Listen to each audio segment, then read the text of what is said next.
খাস কলকাতায় বেহালার মতো এরকম একটা জায়গাতে যেখানে আঁটো-সাঁটো পুলিশি ব্যবস্থা, তার মধ্যে থেকে এরকম ধরনের একটা চাঞ্চল্যকর ঘটনা ঘটবে কেউ ভাবতেই পারেনি। 17 তারিখে একটা বাচ্চা মেয়ের সাথে গণধর্ষণ হয়।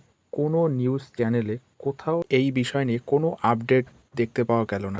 কোনো প্রতিবাদ নেই, কোনো আলোচনা নেই, কোনো কিচ্ছু নেই। পুরোপুরি সাইলেন্ট হয়ে গেছে। প্রথমত আগে ভিডিওটা দেখে নাও, তারপরে মূল বিষয়টাতে যাচ্ছি। তাহলে ভিডিওটা দেখো। খোদ কলকাতার বুকে মাদক খাইয়ে গণধর্ষণ, একটা চকলেটের লোভ দেখিয়ে শেষ করে দেওয়া হলো নিষ্পাপ জীবন। বেহালায় লিফট দেওয়ার নামেই চলো পৈশাচিক খেলা। না এখানেই শেষ নয়, তারপর চলো হুমকি আর ধমকিও। কোথায় গেল ডবল ইঞ্জিন সরকারের সেই নারী সুরক্ষার বড় বড় গ্যারান্টি? বেটি বাঁচাও বেটি পড়াও স্লোগান কি তবে স্ট্রেট নির্বাচনী বার্তা? নইলে পড়তে গিয়ে এমন ঘটনার কবলে পড়া মেয়েদের বেলাতে কেন চুপ প্রশাসন? জানেন কি ঘটেছিল ওই নাবালিকার সঙ্গে? দেশজুড়ে নারী নির্যাতন যখন আকাশ ছোঁয়া, তখন কেন নীরব প্রশাসন? হতে রাজনীতি নাকি মা বোনদের নিরাপত্তা, কোনটা আসলে দরকার? কলকাতার বুকে ঘটাই ঘটনায় আতঙ্কিত গোটা নারী সমাজ। কলকাতা শহরের বুকে যেখানে মানুষ রাত বিরতে নিরাপদে ঘুরে বেড়ানোর ভরসা পেত, সেখান থেকে আজ একের পর এক এমন খবর আসছে যা মেরুদণ্ড দিয়ে হিমেল স্রোত বইয়ে দেয়। হ্যাঁ, সম্প্রতি বেহালায় ঘটে যাওয়া এক ঘটনা এমনই একটি উদাহরণ। বেহালা মানে মধ্য কলকাতা না হলেও তার চাকচিক্য কলকাতা চেয়ে খুব একটা কম নয়। আর সেখানে লিফট দেওয়ার নামে এক নাবালিকাকে গাড়িতে তুলে তারপর তাকে মাদক মেশানো চকলেট খাইয়ে অচৈতন্য করে চলল গণধর্ষণ। ভাবুন একবার, একটা চকলেটের লোভ দেখিয়ে বিশ্বাসের সুযোগ নিয়ে একটা জীবনকে কিভাবে শেষ করে দেওয়া হলো। পুলিশ সূত্রে জানা গিয়েছে গত 17 এবং 18 এপ্রিলে মধ্যবর্তী সময় ঘটনাটা ঘটেছে। নির্যাতিতা নাবালিকার মায়ের দায় করা অভিযোগ থেকে জানা গিয়েছে ঘটনার দিন বেহালা এলাকায় নির্যাতিতার সঙ্গে দেখা হয় অভিযুক্তদের। এমনকি সেই গাড়ির ভেতর আগে থেকে উপস্থিত ছিল নাবালিকার স্কুলের এক বান্ধবী সহ দুই অপরিচিত যুবক। চেনা বান্ধবীকে গাড়িতে দেখে এবং লিফট দেওয়ার প্রস্তাব পাওয়ায় সরল বিশ্বাসে গাড়িতে উঠে পড়ে নাবালিকা। এই অবধি সবটা স্বাভাবিক। সমস্যা শুরু নাবালিকা গাড়িতে ওঠার কিছুক্ষণের মধ্যেই তাকে একটা চকলেট খেতে দেওয়া হলো। অভিযোগ এই চকলেটের মধ্যে আগে থেকে করা ঘুমের ওষুধ বা মাদক মেশানো ছিল, যেটি খাওয়ার কিছুক্ষণের মধ্যে সম্পূর্ণ অচেতন হয়ে পড়ে নির্যাতিতা। এরপর তাকে কোনো একটা অজ্ঞাত জায়গায় নিয়ে গিয়ে ওই দুই যুবক তার উপর নৃশংস যৌন নির্যাতন চালায়। নির্যাতিতার পরিবার দাবি ওই নাবালিকার উপর পাশবিক অত্যাচার চালানোর পাশাপাশি অভিযুক্তরা তার বেশ কিছু আপত্তিকর অশ্লীল ভিডিও রেকর্ড করে রেখেছে, যেগুলো নির্যাতিতার জ্ঞান ফিরলে তাকে দেখিয়ে হুমকি দেওয়া হয় যে সে যদি মুখ খোলে বা পুলিশে যোগাযোগ করার চেষ্টা করে তবে ফল অত্যন্ত মারাত্মক হবে। এই ঘটনার পর থেকে নির্যাতিত ও তার পরিবারের তীব্র মানসিক ট্রমা আতঙ্কের মধ্য দিয়ে দিন কাটছিল।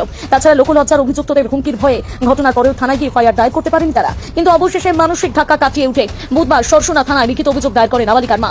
আর তার অভিযোগ শোনা মাত্র পুলিশ ভারতীয় ন্যায় সংহিতার 123, 351, 2, 61, 2 ধারা এবং পক্সো আইনের 4, 6 ও 10 নম্বর ধারায় মামলা রুজু করেছে। না, এই ঘটনাটি শুধু কোনো বিচ্ছিন্ন অপরাধ নয়, বরং এটা সমাজের নৈতিক অবক্ষয় এবং প্রশাসনিক চূড়ান্ত ব্যর্থতার এক উজ্জ্বল প্রমাণ। এখানে উঠছে বড় প্রশ্ন, যারা দেশের ক্ষমতায় বসে বড় বড় কথা বলছেন, বেটি বাঁচাও বেটি পড়াও এর মতো সুন্দর সুন্দর স্লোগান দিয়ে দেওয়াল ভরিয়ে দিচ্ছেন, তাদের জামানায় ঘরের মেয়েরা ঠিক কতটা সুরক্ষিত? ভোটের প্রচারে এলে মা বোনদের সুরক্ষা গ্যারান্টি দেওয়া হয়, কিন্তু খতিয়ান বলছে অন্য কিছু। বেহালার এই ঘটনায় যে মাদক খাইয়ে ধর্ষণের অভিযোগ উঠেছে তা প্রমাণ করে অপরাধীদের নেটওয়ার্ক কতটা সুসংগঠিত এবং নির্ভীক। না, যখন একটা মেয়ের সম্মান আর ভবিষ্যৎ মাঝ রাস্তায় লুটে নেওয়া হয়, তখন ডবল ইঞ্জিন বা সিঙ্গেল ইঞ্জিনের তত্ত্ব কোনো কাজে আসে না। আসলে এই ভোট ব্যাংকের অঙ্কে নারীদের সুরক্ষাকে একটা সস্তা ইস্যু বানিয়ে রাখা যায়, কিন্তু দেশের প্রতিটি কোনায় মেয়েরা ঘরের বাইরে বেরোতে কেন ভয় পাবে, সেই প্রশ্নের উত্তর দেওয়া যায় না। যদি অভিযোগ হাতে পেয়ে তদন্তে নেমেছে সরসুনা থানার পুলিশ, তবে তাতেই ঘটনায় ন্যায় বিচার আদৌ মিলবে নাকি আর সব ঘটনার মতন এটিও ধামা চাপা পড়ে যাবে তা সময় বলবে। তবে আপনাদের কাছে অনুরোধ, শুধু অভয়া নয়, এই বোনটির জন্য গর্জে উঠুন, প্রতিবাদ গড়ে তুলুন, তাহলে হয়তো বিচার মিলতে পারে। আর এই ভিডিওটিকে শেয়ার করে সকলের মাঝে ছড়িয়ে দিন, যাতে সঠিক বিচার দ্রুত মেলে। রত্না দেবনাথ কাকিমা, আপনি কোথায়? আপনি বলেছিলেন যে টিএমসির জামানায় যত রেপ হতো, তাহলে আপনারা সবে এসেছেন ক্ষমতায়, তার মধ্যেই কি করে এরকম ধরনের একটা ঘটনা ঘটে গেল?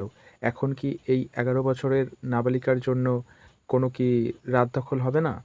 কোথাও কি কোনো মিছিল, মোমবাতি, তারপর বড় বড় প্ল্যাকার্ড দিয়ে দাবি এক, দফা এক, মুখ্যমন্ত্রীর পদত্যাগ, এই সকল বিষয়ে কোনো স্লোগান চলবে না? তারপরে কি এই নিয়ে কোনো মামলা হবে না? কেউ এখন মুখ খুলছে না।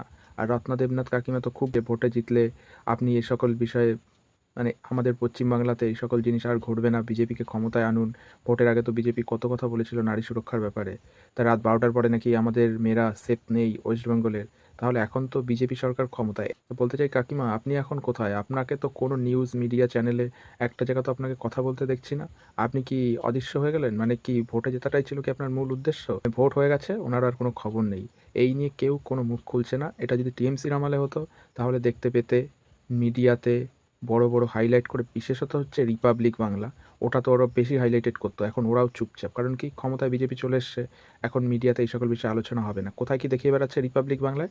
অভিষেক ব্যানার্জির বাড়ির সামনে বুলডোজার চালানো হলো, তারপরে দেখানো হচ্ছে কি অভিষেক ব্যানার্জির বাড়ি থেকে মনিটর খুলে নিল কলকাতা পুলিশ, মমতা ব্যানার্জির বাড়ির সামনে থেকে অটো গেট তুলে নেওয়া হলো, মমতা ব্যানার্জি আজকে রবীন্দ্র জয়ন্তী করছে বাড়িতে, এই সকল বিষয়। কিন্তু যে মানে একটা 11 বছরের মেয়েটার সাথে যে গণধর্ষণটা হলো, এই বিষয়ে কোনো মানে নিউজ চ্যানেলে কোথাও দেখা যাচ্ছে না যে মেয়েটার ব্যাপারে কেউ কোনো কথা বলছে।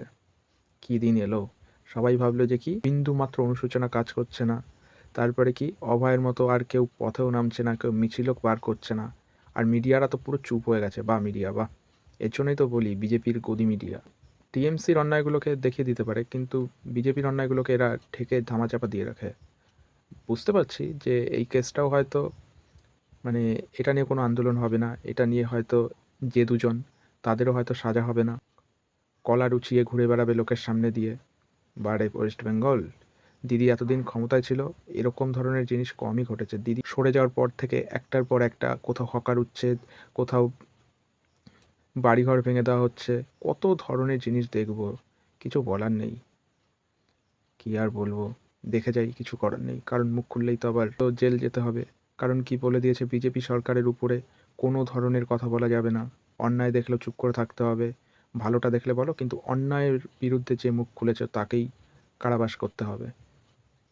এইভাবে কখনো মানুষকে দামিয়ে রাখা যায় না।